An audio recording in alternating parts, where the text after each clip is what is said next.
approaching your Asian destination, we're going to need your guys' help. Scientists and zookeepers need good observation skills to ensure the animals' health and their behavior patterns. Few moments, point out what you see, make some observations of your own, and share them with our guests. We have now arrived 7,000 miles into beautiful Asia. Now this is here is going to be known as the Ka Meadow. We have a variety of different animals we're going to see in a little bit. These are going to be on the other side of this enclosure, behind this hill. But the animals we have here in this enclosure are going to be some of our blackhorn antelopes, Merrick deers, spotted axis deers, and hopefully their muntjac. In the meantime, however, we do have some peafowl here. You might see a few of them. The peafowl is the national bird to India, like the bald eagle is to the United States. And males are called peacocks, while the females are hens. When the males display those beautiful feathers up there, though, that means they're trying to attract a mate. And when they lose their feathers, that means they've already found a mate. And they'll grow those feathers in the next season occurs. They're also the only animal that has free roam around the whole Bronx Zoo. But in front of me, you'll be able to see two of our pair of muntjacs.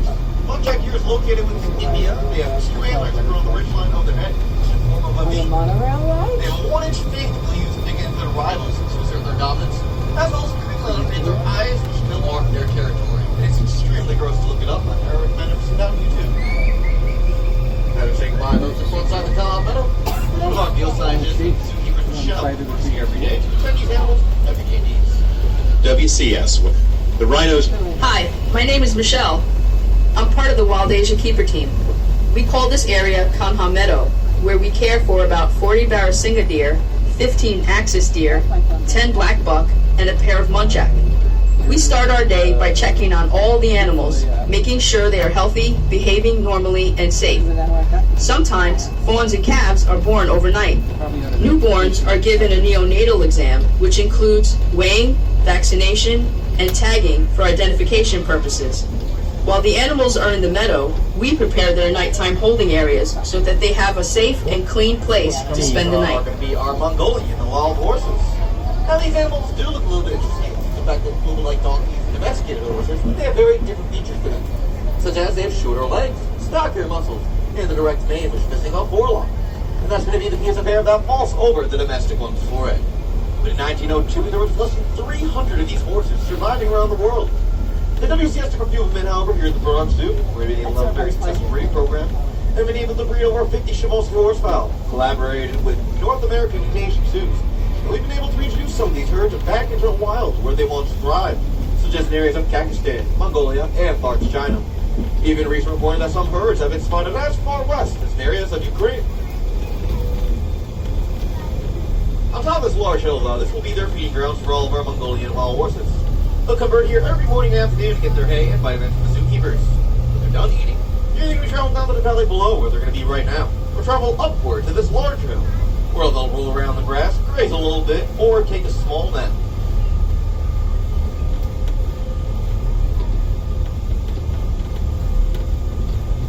We do have 9 of these horses here in the Bronx Zoo. Keep your eyes out, because next season we might have some baby fowl running around. And a fun fact about these animals, they're known as the Chevalsky horse. Known as, which is actually named after a famous Polish researcher that discovered them way back when. Better think about our Mongolian wild horses now. Here's one of our field scientists, Jonathan Slot.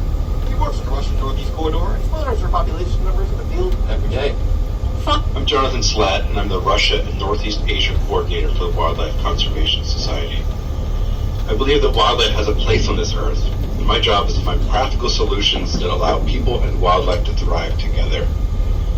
Peter Przewalski's horse went extinct in the wild in the 1960s, and on a recent trip to Kazakhstan, I thought about the ongoing and successful efforts in that country to bring these horses back to the Central Asian steppe.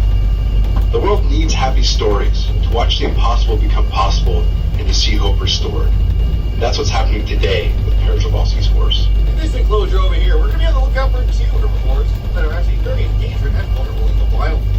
Keep your eyes out. Yeah, but you need the brown antler deer, small in size and large in numbers, as well as the world's largest wild cattle, known as the gaur.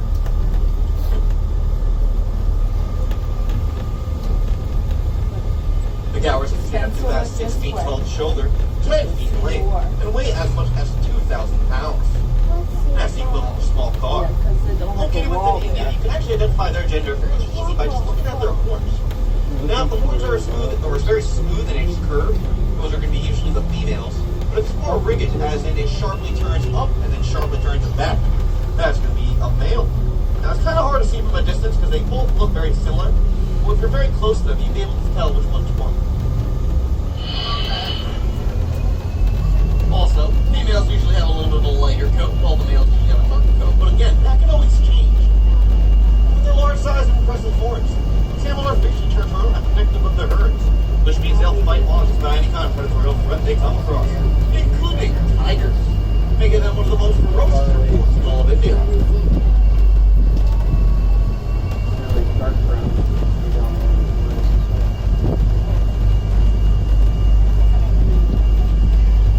I'm hearing a noise come from behind us now instead of in front of us. Easy to forget. Broad Zoo sits in the heart of an urban environment. So we hear what sounds like the city's traffic moving around right behind us. That is going to be the Bronx River Parkway, one of the busiest roadways within New York. And the large fence in front of us, it looks like it belongs to Transit Park. It's used for city's noise pollution.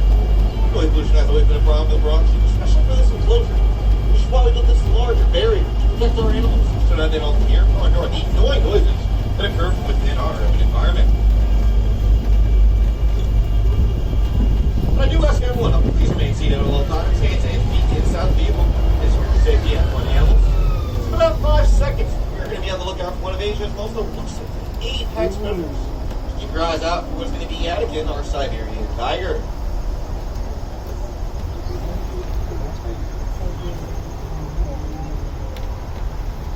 Attican's going to be 450 pounds and 8 years old. It's also almost 8 feet in length. It's an extremely large and powerful animal. When you see this big boy, you can actually identify which tiger is which by just looking at the stripes. And the fact that no tiger stripes are the same, they're always going to be different. It enables researchers to study a specific tiger in the wild, as well as subtract them to see their hunting and behavioral patterns. You'll be all the way in the back of the enclosure. You'll see him walking around. Tigers hunt a variety of animals, though normally they like to hunt small, easy targets, like deer and wild pig. They'll stalk them for hours at a time with their motors right sprint nearly 35 miles per hour. Dig their 3-inch long fangs into their prey. I need about 40 miles worth of meat. That's equal to 100 handlers. Tigers are a naturally solitary animal, though. They do not enjoy the company of other wild tigers. Wherever once you'll ever see them with another companion is for 3 reasons. They're going to be fighting over territory. Breeding which can last for a few weeks. Or they're raising young, and that can last for a few years. Let's say goodbye, though, to Attican and his enclosure. Here, our field scientists that works in areas of Indonesia to protect tigers from poachers. WCS works with many species of tigers in the wild and at the zoo. Here is a note from one of our field scientists about his experience working with rangers to protect tigers in Indonesia. Hi, my name is Faru Amama. I'm helping the rangers of the national park in doing their forest patrol. There was a time when we found some tigers' footprints in the jungle. But then we also found that some snares are installed inside the forest, which become threats to the animal. We dismantle the snares to make sure that the tiger are safe. So this is the backside of the Column Meadow, where we have a variety of different animals, such as, of course, blackhorn antelopes off in the distance, some of our peafowl. Over here, though, in the corner of this enclosure, is going to be one of our blackhorn antelopes named Roger. Roger's a very interesting fellow. In fact, he will judge his herd from afar because he's very antisocial. Doesn't mean to get along with them, he just likes to judge them from afar. Occasionally you'll see Roger also fighting plants as well. I have no idea why, but he will really go at it against these plants. And occasionally you'll see him eating the feathers off the peacocks. Why would he do that? I don't know. Roger, our blackhorn antelope, will eat the feathers off our peacocks. And they're just like, what are you doing? He's like, I'm hungry. We're going to say goodbye to Roger's unusual lifestyle. We're going to be on the lookout for a pig. That's the most clever from a snout that goes all the way to the back of his head. This animal is going to be known as the Barbaroussa, and we call him Kenneth. Barbaroussas are native to the areas of Indonesia, specifically in the island of Sulawesi. The word Barbaroussa derives in the native language, Malayan, and if you translate that in English, it means pig deer. Barbaroussas will use their tusks to fight and to assert their dominance in the wild to attract a mate. And their gray skin gives them the excellent camouflage that they need in order not to be detected by potential predators. The 10,000 pounds to nearly 50 years old, this is going to be one of the largest land mammals on the planet. Only off in a distance, just enjoying your day right over here, is going to be our beautiful Asiatic elephant, Happy. And Happy can give 200 pounds of hay a day and drink up to 60 gallons of water. Her trunk alone can hold up to nearly 2 gallons of water as well. and 40,000 muscles reside in that powerful trunk of hers, where it's used to pick up objects on the forest below. Whether it's for foraging, Spencer, look. raising power such as breaking the branches off the trees, slashing needs some leaves, or to throw some dirt onto her body to cool herself down as a natural sunscreen. Lizards are just really smart, resourceful, as well as very strong animals. Now, only the females do not have tusks, while the Asiatic males do. And they have really good hearing, and they can smell very well. However, elephants do not have the best eyesight. Doesn't mean they can't see us, however. It just doesn't mean they have the best eyesight. Let's just think about it happy right now. She's just doing what she does. Here's one of our field scientists who works in Sumatra to correct the Asiatic elephant in the field. WCS works in the field with both African and Asian elephants. Here is a note from our field scientists who work with Asian elephants. My name is Dani Gunaryadi, and I'm the Elephant Conservation Coordinator for WCS Indonesia.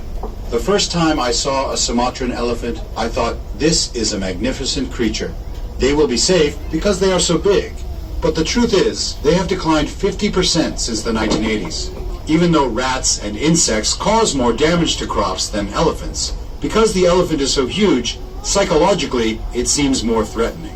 So when there is conflict, the farmers poison the elephants. In response, we created a crop protection unit to mitigate conflict and send the elephants back into the park. And it's been a huge success. Since we started in 2003, no elephants and no people have been killed. So this big girl over here is going to be Callie, our 32-year-old Indian rhinoceros. She's 3,500 pounds. And the reason why she's hanging out in that water of hers is due to the fact of her skin. Rhino skins are made of sensitive layers of fat, and they'll use the mud as a natural sunscreen to protect themselves from the sun's harmful rays so that they don't get sunburnt, bitten up by bugs, or mosquitoes. If you ever seen our show, The Zoo and Animal Planet, then you probably know one of our rhinos pennies, where the zookeepers use legitimate sunscreen on her. Like the black and white rhino of Africa, where they have two horns, the Indian rhinoceros only has one. One of the rhinos made with a substance known as keratin. And keratin is the same material of our fingernails, the shells of turtles, and the teeth of baleen whales, if you ever want whale watching. Rhinos can also charge up to 20 miles per hour to show force to intimidate their foes. Instinctively, if they're afraid or intimidated, they will always charge. And they can easily be intimidated and scared. However, Allie's so used to us when she was born and raised here that she'll just completely ignore us. Let's think about Callie and her enclosure now. She does a little bit of a mud bath. Here's one of our field scientists who works in Sumatra as well, to protect the Indian rhinoceros in the field. The rhinos you see here are Indian rhinos. We work with habitats all over the world that are homes to rhinos. Here is a note from our field office in Sumatra, and Wulan, who works with the Sumatran rhino. Sumatran rhinos are the smallest of the world's rhinos, and they are considered critically endangered. My name is Wulan Husparini, and I'm the Species Conservation Specialist for WCS Indonesia program. We carried out an island-wide survey of the last wild population of Sumatran rhinoceros in Indonesia. With so many unknowns on how to manage Sumatran rhinos in the wild or captivity, our studies showed definitively that we must protect them at source. The cost of doing nothing could be the extinction of the species, and I can't imagine that. This enclosure over here, this is going to be known as the Uplands Meadow. It's home to a variety of different deer species that come from all across the continent of Asia. Now, the ones we're going to see first are probably some of our nilgal antelope and sambar deer. The sambar deer actually just had a baby a couple months ago, so you'll see the little guy hanging out between his parents. Sambar deer can stand to about 5 feet tall at the shoulder and weigh as much as 650 pounds. Their antlers can grow up to nearly 3 feet in length with 3 lines on each paw to assert their dominance, as well as to fight off potential rivals